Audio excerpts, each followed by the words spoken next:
Praise the Lord. கர்த்தருக்கு ஸ்தோத்திரம். Praise the Lord. நான் இன்னைக்கு என்ன சொல்ல போகிறேன்னா, ஒவ்வொரு நாளும் ஒவ்வொன்று சொல்ல போகிறேன், சொல்லிகிட்ருக்கேன். கர்த்தர் என்னுடைய வாழ்க்கையில் செய்த மிகப்பெரிய ஒரு அதிசயங்களையும் நன்மைகளையும் அற்புதங்களையும் தான் சொல்கிறேன். இவ்வளோ நாளாக அதை லைவில் சொல்லிகிட்டு இருந்தேன். இப்போ நார்மல் வீடியோலாம் சொல்கிறேன். நான் வீடியோ எடுக்கிறதுக்கு எப்போவுமே இங்கே தான் வருவேன். இன்றைக்கி சொல்கிறது ரொம்ப ரொம்ப முக்கியமான விஷயம். விருப்பம் உள்ளவங்க கேட்கலாம். என்னன்னா, நான் ஒரு நாள் ரோட்டில் நடந்து போயிட்டுருந்தேன். ரோட்டில் நடந்து போயிட்டுருக்கும்போது ஒரு சிஸ்டர் ஒருத்தருங்க, ஒரு சகோதரி ஒருத்தருங்க ஒரு குழந்தையை தூக்கிக்கிட்டு எனக்கு ஆப்போசிட் சைட்லேருந்து வந்துக்கிட்டு இருந்தாங்க. வந்துக்கிட்டு இருக்கும்போது அவங்க என்ன பண்ணாங்க, என்னை பார்த்து சிரித்தாங்க. சிரிச்சுட்டு, சிஸ்டர் நீங்கள் கிறிஸ்டியனா அப்படின்னு கேட்டாங்க. நான் ஆமாங்க அப்படின்னு சொல்லி நான் சொன்னேன். அப்போ அவங்க சொன்னாங்க, நானும் கிறிஸ்டியன் தான், ஆனால் நான் உங்களை ரொம்ப நாளாக பார்த்துக்கிட்டு இருக்கேன். நீங்கள் இதில் போவீங்க வருவீங்க, ஆனால் எனக்கு பேசணுன்னு ஆசையாக இருக்கும். நான் பேசுகிறதுக்கு பயந்தேன். ஏன்னா நீங்கள் பேசுவீங்களா பேச மாட்டிங்களான்னு எனக்கு தெரியல. அதனால் பேசுகிறதுக்கு நான் பயந்தேன். ஏன்னா யார் எவருன்னு தெரியாதவங்கக்கிட்ட பேசினா திட்டிடுவாங்களோன்னு கூட நான் பயந்தேன் அப்படின்னு சொல்லி சொன்னாங்க. நான் அப்படியா அப்படி, ஏன்னா நான் அதுக்கு முன்னாடி அந்த சிஸ்டரை நான் பார்த்ததே கிடையாது.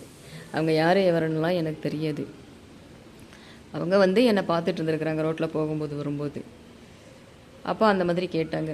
கேட்டுட்டு அப்போது அவங்க சொன்னாங்க, நாங்களும் கிறிஸ்டியன் தான், எங்கள் வீடு இருந்தால் இங்கே பக்கத்தில் தான் இருக்குது அப்படின்னு சொல்லி சொன்னாங்க. அப்புறம் சரின்னு சொல்லிட்டு இப்படி ஒரு 5 நிமிஷம் தான் 2 பேரும் பேசிகிட்டு இருந்தோம். ஒரு 5 நிமிஷம் பேசிகிட்டு இருக்கும்போது அவங்க என்ன சொன்னாங்கன்னா, சிஸ்டர் எங்கள் வீட்டுக்கு கண்டிப்பாக வாங்க அப்படின்னு சொல்லி சொன்னாங்க. இங்கே தான் பக்கத்தான் எங்கள் வீடு. நாங்கள் பேசின இடத்துலேருந்து ஒரு 5 மீட்டர் தூரம் தான் அவங்க வீடு, ரொம்ப பக்கம். அப்போ நீங்கள் எங்கள் வீடு இங்கே பக்கம்தான் வாங்க அப்படின்னு சொல்லி சொன்னாங்க. அப்படின்னு சொல்லி சொல்லும்போது நான் என்ன பண்ணேன், சரிங்க நான் கர்த்தருக்கு சித்தமானாலும் ஒரு நாள் உங்கள் வீட்டுக்கு வரேன் அப்படின்னு சொல்லி நான் சொன்னேன். அப்புறம் சரி அவங்க வீட்டுக்கு போகிறதா வேண்டாமான்னு சொல்லி எனக்கு 2 மனசு. ஏன்னா அவங்க ரொம்ப கேட்குறாங்க, எங்கள் வீட்டுக்கு வாங்க, கண்டிப்பாக நீங்கள் எங்கள் வீட்டுக்கு வரணும் அந்த மாதிரி கேட்குறாங்க. கேட்கும்போது நான் என்ன செஞ்சேன், சரி கர்த்தருக்கு சித்தமானா வரேன்னு சொல்லியிருந்தேன். சொல்லிவிட்டு அந்த அன்னைக்கு நான் போகிற வேலையாக நான் போகும்போது அங்கே எனக்கு அந்த போகிற வேலை ஒன்றும் நடக்கலை. அப்போ நான் என்ன செஞ்சேன், அங்கே வேலை இல்லை எனக்கு. அப்போ நான் என்ன செஞ்சேன், சரி அப்படின்னு சொல்லிட்டு, சரி அந்த இடத்துலேருந்து ஒரு 5 மீட்டர் தான் அவங்க வீடு. அப்போ நான் அவங்க வீட்டுக்கு சரி போயிடுவோம், இன்னொரு நாளைக்கு நமக்கு நாளைக்கு கண்டிப்பாக சான்ஸ் கிடைக்காது, நம்ம இன்றைக்கி போயிட்டு வந்துடுவோம் அப்படின்னு சொல்லிட்டு நான் உள்ளே போனேன். போகும்போது அவங்க வீட்டில் அவங்க அம்மா, அவங்க தங்கச்சி குழந்தை, இவங்க வீட்டுக்காரரு, தங்கச்சி வீட்டுக்காரு, இவ்வளோ பேர் இருக்கிறாங்க. ஆனால் தங்கச்சி வீட்டுக்காரும் இவங்க வீட்டுக்காரும் வேலைக்கு போயிட்டாங்க. அவங்க அம்மா, அவங்க தங்கச்சி இவங்கெல்லாம் இருந்தாங்க, குழந்தைங்கெல்லாம் இருக்கும்போது அவங்க சேர் போட்டுட்டு, பிரைஸ் தி லார்ட் சிஸ்டர் வாங்க அப்படின்னு சொல்லி சேர் போட்டுட்டு உட்கார வச்சாங்க. சரின்னு நான் உட்காந்துருந்தேன். அப்போ அவங்க என்கிட்ட, நல்லா இருக்கீங்களா, நீங்கள் எந்த சர்ச்சுக்கு போகிறீங்க அந்த மாதிரிலாம் விசாரித்தாங்க. நான் அப்போது சொன்னேன். சொல்லிவிட்டு அப்போ நான் அவங்கள்ட்ட கேட்டேன், நீங்கள் எந்த சர்ச்சுக்கு போகிறீங்கன்னு சொல்லி நான் கேட்டேன். கேட்கும்போது அவங்க சொன்னாங்க. சொல்லிவிட்டு அவங்களும் சத்தியத்தை குறித்து நிறைய விஷயங்கள் என்கிட்ட பேசினாங்க. அப்புறம் நான் அவங்க பேசுனது எல்லாத்தையும் கேட்டுட்டு நானும் கொஞ்சம் பேசினேன். இப்படி பேசி 1 மணி நேரம் 2 மணி நேரம் ஆயிடுச்சு. இதுக்கிடையில் என்ன நடந்துச்சுன்னா, அவங்க வீட்டில் ஒரு குழந்தை இருக்குது. யாரே அவங்க தூக்கிட்டு ரோட்டில் வந்தாங்க இல்லையா, அந்த குழந்தை. அந்த குழந்தைய வச்சு தான் இவங்க, அந்த குழந்தைய பற்றி நான் அப்புறமா சொல்கிறேன். நாங்கள் பேசிகிட்டு இருக்கும்போது அந்த குழந்தை என்னாச்சுன்னா, அப்படியே என்னை நின்றுக்கிட்டே பார்த்துக்கிட்டே இருந்துச்சு. பார்த்துக்கிட்டே இருக்கும்போது நான் என்ன பண்ணேன், அப்படியே ஒரு சைகை காட்டினேன் குழந்தைய, கண்ணில் உட்காரு கீழே அப்படின்னு சொல்லி, அப்படியே உட்காரு அப்படின்னு சொல்லி. அந்த குழந்தை என்ன பண்ணிடுச்சு, நான் சேரில் உட்காந்துருந்தேன், எனக்கு கீழே அந்த குழந்தை உட்காந்துருச்சு. அப்போ அந்த குழந்தை உட்காந்துருக்கும்போது நாங்கள் இப்படி பேசிகிட்ருக்கோம். அந்த குழந்தையும் அந்த அமைதியாக அப்படியே கேட்டுக்கிட்டு உட்காந்துருக்குது. அப்போ அந்த ஃபேமிலி அவங்க என்ன பண்ணுறாங்கன்னா, என்னையும் பார்க்குறாங்க, அந்த குழந்தையும் பார்க்குறாங்க. அப்புறம் நான் அதை பெருசாக கவனிக்கலை. குழந்தை பாட்டுக்கு உட்காந்துருக்கு. அது ஒரு 3 to 4 வயசு இருக்கும், அந்த குழந்தை உட்காந்துருக்கு. அப்போ இவங்க இப்படி பேசிட்டு என்னை கடைசியாக கேட்டாங்க, உங்கள் பெயர் என்னங்கன்னு கேட்டாங்க. அப்போ நான் என்னுடைய பெயரை சொன்னேன். என்னுடைய பெயரை சொல்லவும் அவங்க என்ன பண்ணாங்கன்னா, ரொம்ப அழ ஆரம்பிச்சிட்டாங்க. ரொம்ப அழுதுட்டாங்க. நான் சொன்னேன், "ஏன் அழுகுறீங்க? பெயர் கேட்டீங்க. நான் பெயர் சொன்னேன். ஏன் அழுகுறீங்க? நான் எதுவும் தப்பா எதுவும் உங்கள பேசிட்டேனா?" அப்படின்ட்டு எனக்கு என்னன்னே புரியல. அப்படின்னு கேட்குறேன். "இல்ல சிஸ்டர், இல்ல. இந்த மாதிரி நீங்க வருவீங்கன்னு எங்களுக்கு தெரியும்." அப்படின்னு சொன்னாங்க. எப்படி தெரியும்னா, எப்படி தெரியும்னு நான் கேட்டேன். கர்த்தர் வந்து சொன்னாரு, "நீங்க வருவீங்கன்னு சொல்லி சொன்னாரு." அப்படின்னு சொன்னாங்க. அப்படின்னு சொல்லும்போது ஏன் அடிக்கடி இப்படி ஆகுதுன்னு தெரியல. அப்பப்போ வந்துட்டு ஸ்க்ரீன் தெரிய மாட்டேங்குது சரியா. அப்போது நீங்கள் வருவீங்கன்னு எங்களுக்கு தெரியும் அப்படின்னு சொல்லி சொன்னாங்க. அப்போ அப்படியா அப்படின்னு சொல்லிட்டு எனக்கு கொஞ்சம் ஆச்சரியம்தான். அப்போ தான் எனக்கு ஒரு விஷயத்த சொன்னாங்க. என்னென்னா அவங்க வீட்டுக்கு வந்து ஊழியக்காரங்க, பாஸ்டருங்க, இந்த ஊழியம் பண்ணுற சிஸ்டருங்க அப்படிலாம் இருப்பாங்க இல்லையா, அவங்கெல்லாம் வந்துட்டு அவங்க வீட்டுக்கு அடிக்கடி போயிட்டு ப்ரேயர் பண்ணிவிட்டு இப்படி வருவாங்களாம். அப்போது அவங்க அந்த குழந்தை என்ன செய்யுமோ, அவங்க வீட்டுக்கு பாஸ்டர்மார்கள்லாம் ப்ரேயர் பண்ணுறதுக்கு போகிறப்போ அந்த குழந்தை அழுது ஆர்ப்பாட்டம் பண்ணி பெரிய அளவில் பிரச்சனை பண்ணி அவங்கள ப்ரேயர் பண்ணுறதுக்கே விடாதா, சத்தியத்தை பற்றி பேசவே விடாதா. அவ்வளவு ஆர்ப்பாட்டம் வீட்டில் பண்ணிவிடுமா, கத்தி அழுது பொருளுங்களெல்லாம் தூக்கி கீழே போட்டு மேலே போட்டு உடைச்சி அந்த மாதிரிலாம் பண்ணிவிடுமா. அந்த குழந்தைய பார்த்தாங்க, என்னையும் பார்த்தாங்கன்னு சொன்னேன் இல்லையா, அதுதான் விஷயம். அவங்க வந்து அப்படி பண்ணுமா, அந்த குழந்தை அப்படி பண்ணுமான்னு சொல்லி அவங்க பார்த்துக்கிட்டு உட்காந்துருக்குறாங்க. குழந்தை என்ன பண்ண போகுது பார்க்கலாம் அப்படின்னு சொல்லிட்டு.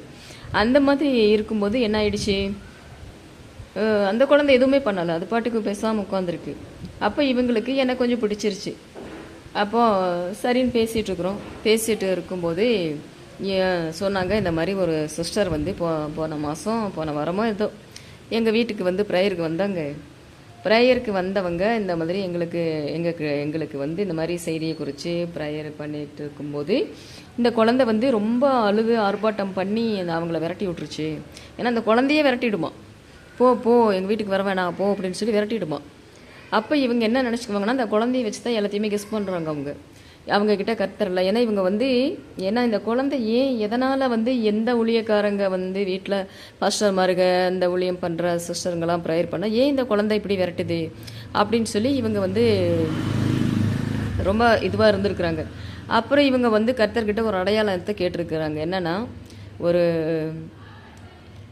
அது அவங்க சொன்னது சொல்கிறேன், ஒரு மோசமானவங்க வந்து அவங்க வீட்டில் சத்தியம் சொல்கிறதுக்கோ ப்ரேயர் பண்ணுறதுக்கோ கர்த்தரை அனுமதிக்கிறது இல்லை. ஏன்னா இந்த குழந்தைய மூலமாக அவங்கள விரட்டி விட்டுடுறாரு அப்படின்னு சொல்லி சொன்னாங்க.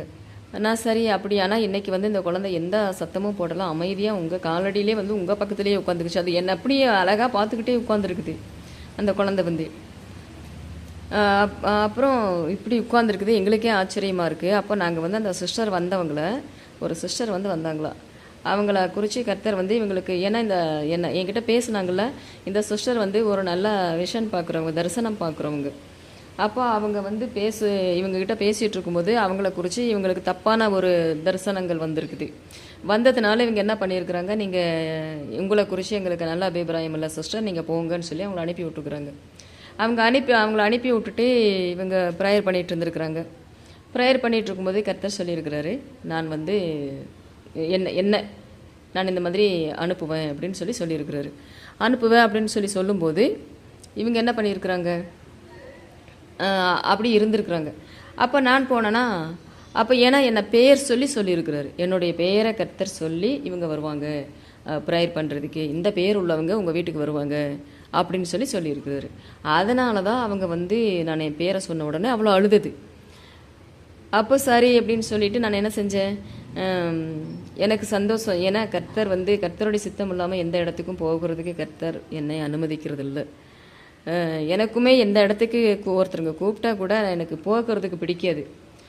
நான் வந்து போகவே மாட்டேன், நான் அந்த மாதிரி தான் இருப்பேன். ஆனால் அது மீறி நான் போனாலும் அங்கே ஏதாச்சும் பிரச்சனை, நமக்கு மனசு கஷ்டங்கள் நடக்கும். அதனால் வந்துட்டு நான் போகிறது கிடையாது. அப்போ அன்னைக்கும் அதே மாதிரி தான் தயங்கிக்கிட்டு தான் போகிறப்ப தான் இவங்களுக்கு இந்த மாதிரி வந்து கர்த்தர் சொல்லியிருக்கிறாரு, என்ன பேர் சொல்லி அவங்க வருவாங்கன்னு சொல்லியிருக்கிறாரு. அதனால தான் இவங்க அழுதுருக்குறாங்க, அது நீங்கள் தான் அப்படின்னு சொல்லிட்டு. அப்போ அவங்களுக்கு பேசிட்டு வந்ததெல்லாம் ரொம்ப பிடிச்சிருச்சு. அந்த குழந்தையும் அழுகலை, ஒன்றும் இல்லை, அவங்களுக்கு ஒரே சந்தோஷம். ப்ரைஸ் தி லார்ட் சொல்லிட்டு அப்போ ஒரு 2 மணி நேரம் பேசினதுக்கப்புறம் நான் என்ன பண்ணேன், சரிங்க நான் கிளம்புறேன், நான் போகிறேன். ஏன்னா கடைன்னு எல்லாம் சொல்லி சீக்கிரமாக சொல்ல முடியாது, நடந்த விஷயத்த நடந்த மாதிரி தானே சொல்ல முடியும். விருப்பம் உள்ளவங்க கேட்கட்டும், விருப்பம் இல்லாதவங்க கேட்காம இருக்கட்டும், அதனாலலாம் ஒன்றும் இல்லை, யாரும் கேட்கணுன்றதெல்லாம் கட்டாயம் இல்லை. அப்போது அவங்க வந்துட்டு என்ன பண்ணியிருக்கிறாங்க அப்படின்னா, அந்த மாதிரி சொல்லிவிட்டு நான் கிளம்புறேன் அப்படின்னு சொல்லிட்டேன். கிளம்புறேன்னு சொல்லவும் நீங்கள் கண்டிப்பாக மறுபடியும் எங்கள் வீட்டுக்கு நாளைக்கு வரணும் அப்படின்னு சொன்னாங்க. நான் சரிங்க சிஸ்டர், நாளைக்கு வந்துட்டு எனக்கு வேலை இல்லைன்னா நான் கண்டிப்பாக வரேன் அப்படின்னு சொல்லிட்டு நான் ப்ரேயர் பண்ணிட்டு வந்துட்டேன். ப்ரேயர் பண்ணிவிட்டு வீட்டுக்கு வந்த உடனே இவங்க என்ன பண்ணியிருக்கிறாங்க, நைட்டு எல்லாம் ஃபேமிலி ப்ரேயர் பண்ணுறப்போ, குடும்ப ஜெபம் பண்ணுறப்போ இவங்க எனக்காக ப்ரேயர் பண்ணியிருக்காங்க. என்ன ப்ரேயர் பண்ணியிருக்கிறாங்கன்னா, வந்தவங்க யார், எப்படிப்பட்டவங்க, அவங்கள குறித்து எங்களுக்கு காட்டுங்க. இப்போ எங்கள் வீட்டுக்கு இன்றைக்கி ப்ரேயருக்கு வந்தப்போ குழந்தையும் அமைதியாக உட்காந்துருக்கு. குழந்தை எந்த ஆர்ப்பாட்டமும் பண்ணலை, அழுகலை. அவங்கக்கிட்டேயே போய் அவங்க காலடியிலேயே உட்காந்துக்கிட்டு அவங்க பேசுனது எல்லாத்தையும் குழந்தையும் கேட்குது. அப்போ எந்த ஆர்ப்பாட்டமும் பண்ணலை. அப்போ வந்தவங்க யார், அவங்களுடைய கேரக்டர் என்ன, இவங்க கர்த்தர்கிட்ட கேட்டது சரிங்களா, இவங்க தான் சொன்னாங்க அப்படி கேட்டோன்னு சொல்லி. வந்தவங்க யார், அவங்க எப்படிப்பட்டவங்க, அவங்க கேரக்டர் என்ன, அவங்க பேசுகிறது சரியான சத்தியமா இல்லையா அப்படின்னு சொல்லி இவங்க கேட்டிருக்கிறாங்க.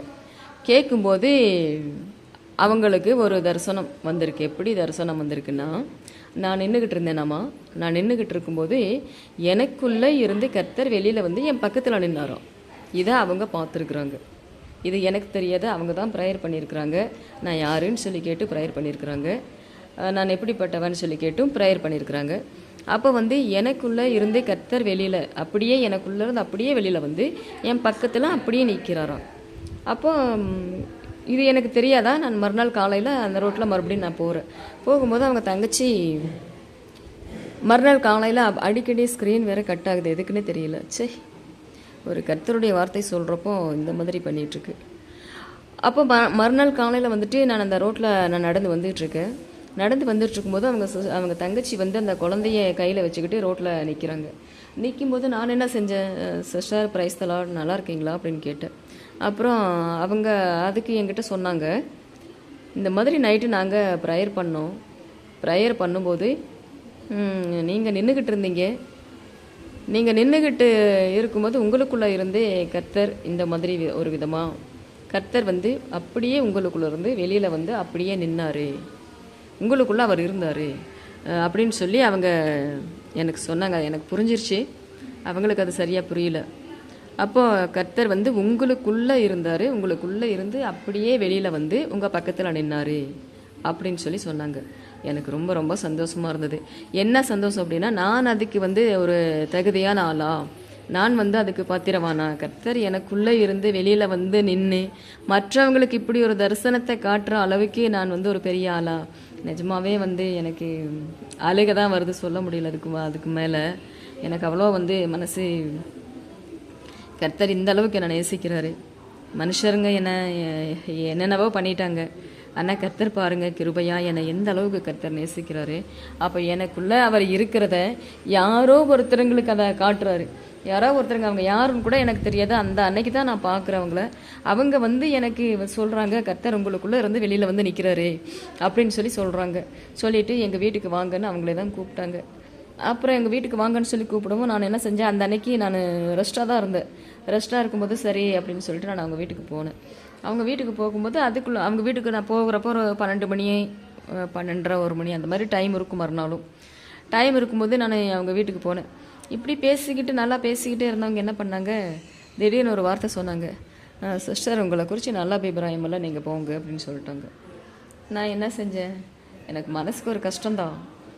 ஆனாலும் நான் சரிங்க சிஸ்டர், பிரைஸ் தி லார்ட், கர்த்தருக்கு ஸ்தோத்திரம், சரி ப்ரேயர் பண்ணிக்கங்க, நான் போயிட்டு வரேன் அப்படின்னு சொல்லிட்டு நான் எதுவுமே சொல்லலை. ஒரு வார்த்தை சொன்னேன், இங்கே பாருங்கள், நேற்றுக்கு நீங்கள் கூப்பிட்டீங்க, நான் உங்கள் வீட்டுக்கு வந்தேன், நீங்கள் மறுபடியும் வர சொன்னீங்க, நான் வந்தேன். ஆனால் நான் வந்து என்னை பற்றி எதுவுமே உங்ககிட்ட பேசலை, நான் கர்த்தரை பற்றி மட்டும்தான் பேசினேன். நான் தப்பாக ஏதாச்சும் பேசியிருந்தால் நீங்கள் என்னை தயவாய் மன்னிச்சிடுங்க சிஸ்டர், பிரைஸ் தி லார்ட், கர்த்தர் உங்களை ஆசீர்வதிப்பாருன்னு சொல்லிட்டு நான் கிளம்பிட்டேன். கிளம்புறப்போ அவங்க என்ன பண்ணாங்க, இங்கே பாருங்கள் எங்ககிட்ட கர்த்தர் இருக்கிறாரு, நாங்கள் உங்களுக்கு அதை உறுதிப்படுத்துகிறோம் அப்படின்னு சொல்லி எனக்கு ஒரு விஷயம் சொன்னாங்க. என்ன சொன்னாங்க அப்படின்னா, இங்கே பாருங்கள், அவங்கள நான் சந்தித்தப்போ மே மாதத்தில் தான் நான் அவங்கள பார்க்குறேன். மே மாதம் பயங்கரமான வெயில், பயங்கரமான வெயில் இருக்கும்போது என்ன சொல்கிறாங்க அவங்க, இங்கே பாருங்கள் இன்றைக்கி மே மாதம், மழை வர்றதுக்கு சான்ஸே இல்லை, ஆனால் கர்த்தர் எங்களோடு இருக்கிறாருன்றதை நாங்கள் உங்களுக்கு காட்டுறோம், அடையாளம். சரியா, என்ன தெரியுமா, இன்றைக்கி சரியான மழை அடித்து கொட்டும், பயங்கரமாக அடித்து கொட்டுன்னு சொல்கிறாங்க. நான் சரிங்க அப்படின்னு சொல்லிட்டு நான் ஒன்றுமே சொல்லல. நான் சரிங்க அப்படின்னு சொல்லிட்டு நான் வந்துட்டேன்.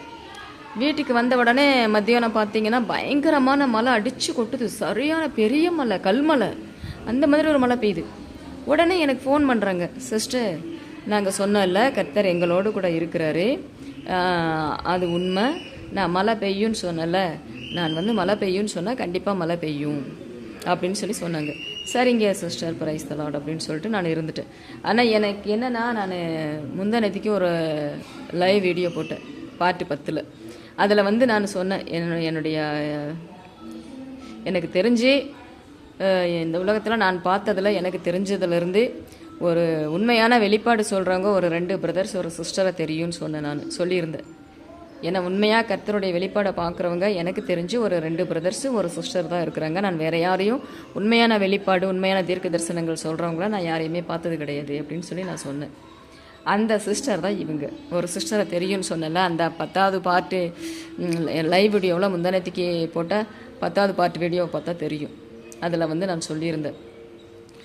அந்த 10வது பார்ட் வீடியோவில் நான் இன்னொரு விஷயமும் சொல்லியிருந்தேன். என்னன்னா, அந்த சர்ப்பம் வந்து என்னை விரட்டிக்கிட்டு வந்துக்கிட்டு இருக்கும்போது நான் ஒரு விஷயம் பார்த்தேன். நான் சொன்னல, என்னை குறித்து கர்த்தர் வேறு ஒவ்வொருத்தருக்கும் 3 பேர்த்துக்கு 3 விதமாக என்னை குறித்து காட்டியிருந்தாரு.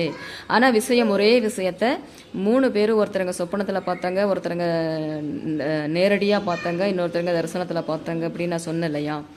அப்போது அந்த மாதிரி விஷயத்தை வந்துட்டு கர்த்தர் அதை காட்டியிருந்தார். அப்போ நான் சொன்ன ஒரு அம்மா வந்து வெள்ளை புடவை கட்டிகிட்டு இருப்பாங்க. அவங்க வந்து ஆடு மாடு எருமை மாடு இதை மேய்ச்சிக்கிட்டு அந்த ரோட்டு வழியாக வந்தாங்க. அவங்க போய் அவங்க வீட்டுக்குள்ளே பூந்தாங்க. அவங்க வீட்டுக்குள்ளே நானும் பூந்து ஒளிஞ்சிக்கிட்டேன் அப்படின்னு சொன்னேன் இல்லையா, அந்த சர்ப்பம் என்னை விரட்டும் போது அப்படின்னு நான் சொல்லியிருந்தேன். அந்த வீடியோ பார்த்தவங்களுக்கு தெரியும். ஆனால் அதில் இன்னொரு விஷயத்தை நான் சொல்ல மறந்துட்டேன். என்னன்னா, அந்த ஆடு மாடு மேய்ச்சிக்கிட்டு எருமை மாடு மேய்ச்சிக்கிட்டு ஒரு 60 வயசில் ஒரு அம்மா வெள்ளை புடவை கட்டிட்டு ஒரு கவுண்டர் விட்ட அம்மா இருந்தாங்க இல்லையா, இப்போவும் அந்த அம்மா இருக்கிறாங்க. ஆனால் அப்போ வந்து இந்த விஷயத்தை நான் பார்க்கும்போது, இந்த தரிசனத்தை நான் பார்க்கும்போது அந்த அம்மா எனக்கு யாருன்னே தெரியாது. அதுக்கப்புறம் தான் இப்போ இந்த சிஸ்டர் கூட என்னை நின்று பேசுனாங்கல்ல, அது கூட அந்த இடம்தான், அந்த அம்மா வீட்டு பக்கத்தில் தான் பேசுனது.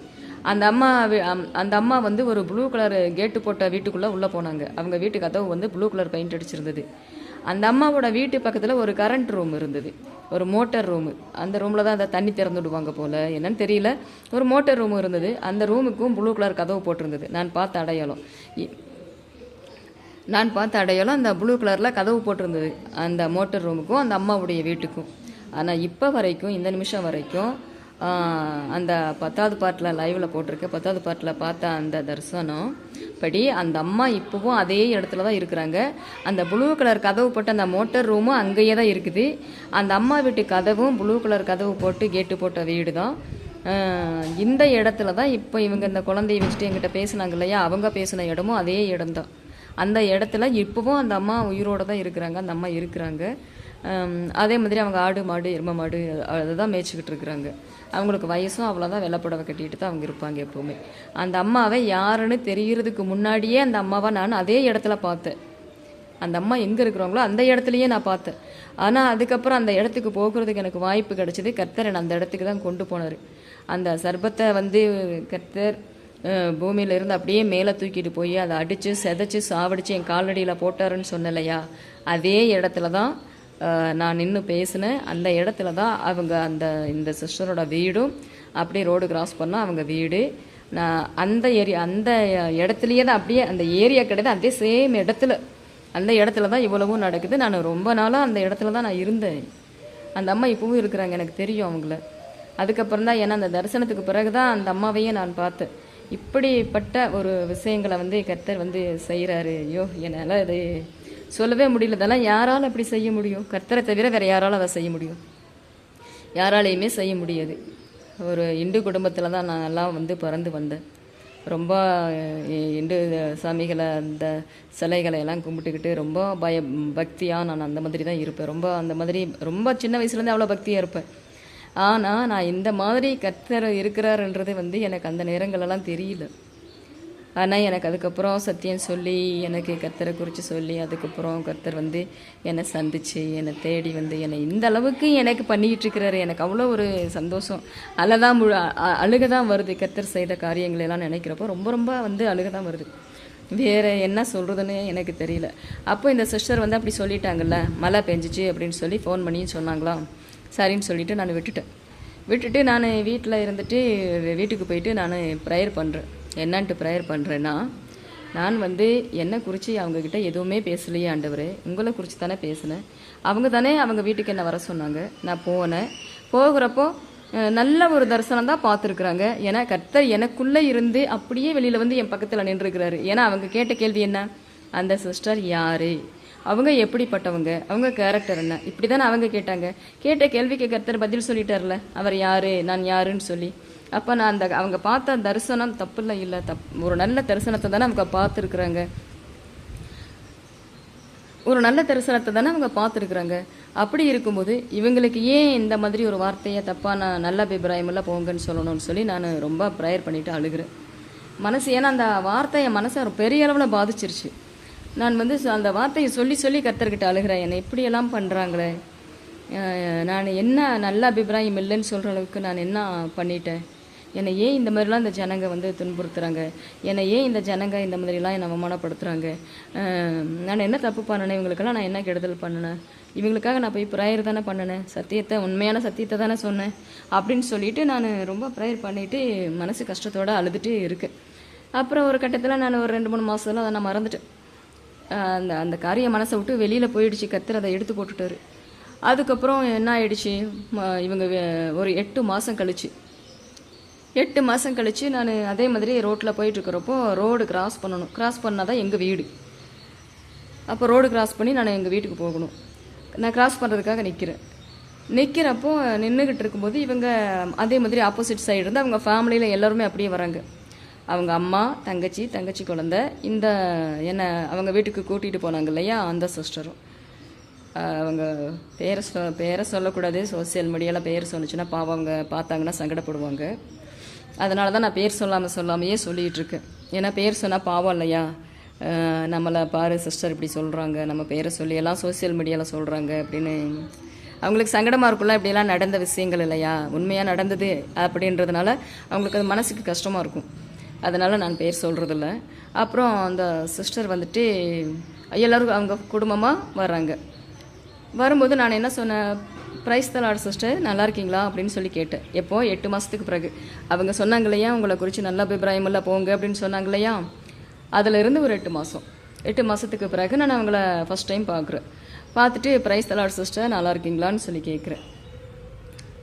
என்ன நடந்துச்சு தெரியுமா, அப்படியே அந்த குடும்பத்தில் உள்ள அவங்க தங்கச்சி, அவங்க அம்மா, அவங்க தங்கச்சி குழந்தை அப்படியே வந்து என்னை கட்டி பிடிச்சி என் காலையே பிடிச்சிட்டாங்க.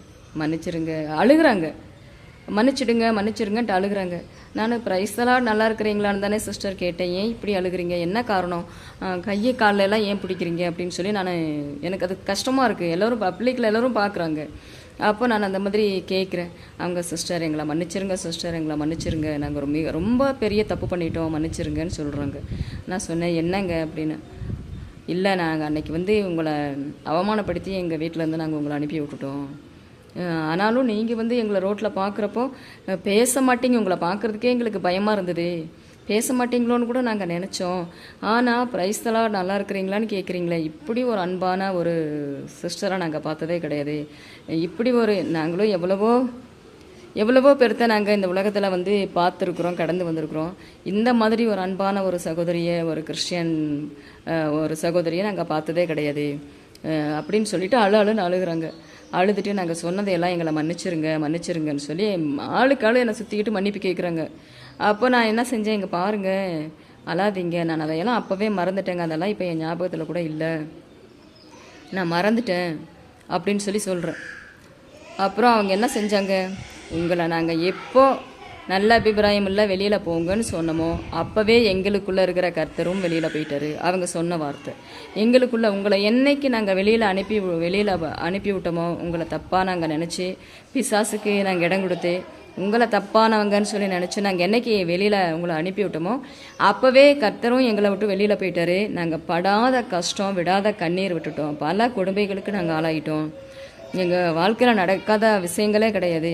கர்த்தர் மிகப்பெரிய ஜட்ஜ்மெண்ட் எங்களை பண்ணிட்டாரு, பெரிய அளவான தண்டனைகளை எங்களுக்கு கொடுத்துட்டாரு எங்களுக்கு சாப்பிட்றதுக்கு சாப்பாடு இல்லை, 15 நாளாக நாங்கள் பட்டினியாக கிடக்குறோம், சாப்பாடு இல்லை, 10 பைசா கையில் காசு கிடையாது, எங்கள் குழந்தைக்கு உடம்பு சரியில்லாமல் யார் அந்த குழந்தைய வச்சு கெஸ் பண்ணாங்க பார்த்தீங்களா, இந்த குழந்தை தான் வந்துட்டு வரவங்க நல்லவங்களா கெட்டவங்களான்னு சொல்லி இந்த குழந்தைய வச்சு தான் அவங்க தீர்மானித்து அவங்கள வந்துட்டு இவங்க வீட்டுக்குள்ளே விடுறதும் வெளியில் அனுப்புறதும் முடிவு பண்ணுவாங்க. அந்த குழந்தை எங்கள் குழந்தைக்கு வந்து ரொம்ப சீரியஸ் ஆகி 24 ஹவர்ஸ் ஹாஸ்பிட்டலில் வச்சுருக்குறோம், அதனால் எங்கள் குழந்தைக்காக ப்ரேயர் பண்ணிக்கோங்க, எங்கள் குழந்தை உயிர் வாழுமான்னு எங்களுக்கு தெரியாது, எங்கள் குழந்தை உயிர் வாழணும்னு சொல்லிட்டு அப்படியே ரொம்ப அழுகிறாங்க, ரொம்ப கஷ்டப்படுறாங்க. அப்போ நான் சொன்னேன், எதுக்கு 15 நாளைக்கு நீங்கள் சாப்பிடாம இருந்தீங்க அப்படின்னா, சாப்பாட்டுக்கு இல்லை, அரிசி இல்லை, ஒரு அரிசி கூட எங்கள் வீட்டில் இல்லை, கையில் 10 ரூபா காசு இல்லை, எங்களுக்கு வேலை எல்லாருக்கும், இவங்க வீட்டுக்காருக்கும் வேலை போயிடுச்சு, அவங்க தங்கச்சி வீட்டுக்காருக்கும் வேலை போயிடுச்சு. இப்போ அவங்க ஒரு பெரிய அப்பார்ட்மெண்ட்டில் ஒரு பெரிய வீட்டில் இருந்தாங்க, வாடகை கொடுக்கணும், வாடகை ஜாஸ்தி அந்த வீட்டுக்கு, ஏன்னா நிறைய ரூமுங்கெல்லாம் கொண்டு ஒரு நல்ல பெரிய பெரிய வீடு. அப்போது அந்த வாடகையெல்லாம் அவங்க வந்து கொடுக்கறதுக்கு அவங்களால வந்து முடியல, ரொம்ப கஷ்டத்தில் இருக்கிறாங்க.